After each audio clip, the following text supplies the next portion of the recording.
Hi Park Kids, welcome to Countdown to Christmas with Advent Blocks. Our star is on block number 13. Let's look at block 13.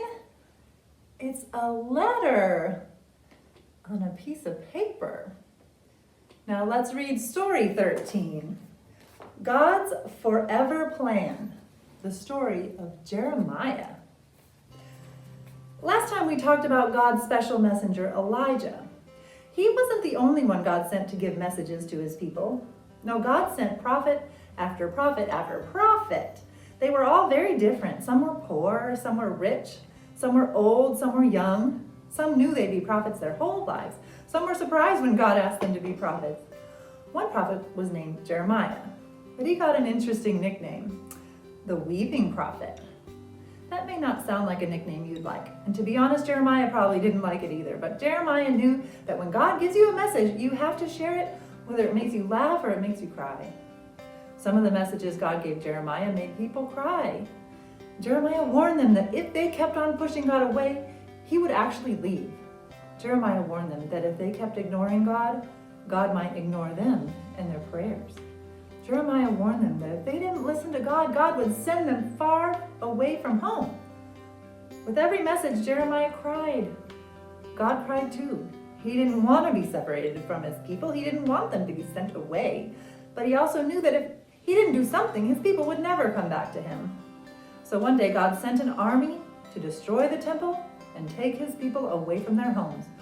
The poor, the rich, the old, the young, even the king, even Jeremiah.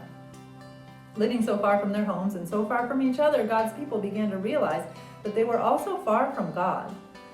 Now they were ready for God to send them a different message. It was a message that made people laugh and laugh, and Jeremiah, the weeping prophet, was the one God chose to deliver the message.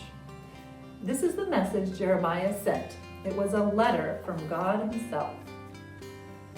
My children, you're far from home now and far from me. I've got bad news, I've got good news, and I've got better news. The bad news is you're going to stay away for a long time. You won't come home this month, or this year, or even this decade. So you need to make yourself at home where you are, build yourself a house, start a family, plant a garden. You'll need all of them. The good news is that, as odd as it sounds, I'm going to do something good while you're away. I'm going to make your neighbors, who don't look anything like you, turn to me. Because of the way you love them, people from many different nations will know me. But that's not all. The better news is that this won't last forever. Does it feel like you're all alone? Does it feel like my plans aren't working anymore? That's not the case. I'm still with you, and I still have a plan. Not just a today plan, but a tomorrow plan. In fact, it's a forever plan, and a good one too. It's a plan to take all the wrong and make it right, to take all the darkness and make it light. It's a plan to bring you back to me. Come back to me, and I'll come back to you.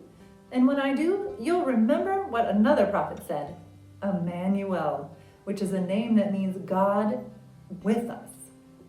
I love you, God. Jeremiah might have been the weeping prophet, but he knew one thing. God was with him. Even when it was hard, even when he was crying, even when people stopped listening to him, even when the temple got destroyed, God was with Jeremiah. But so far from home, God seemed far away. So Jeremiah began to hope and to pray, God, will you come back to stay? That was story 13.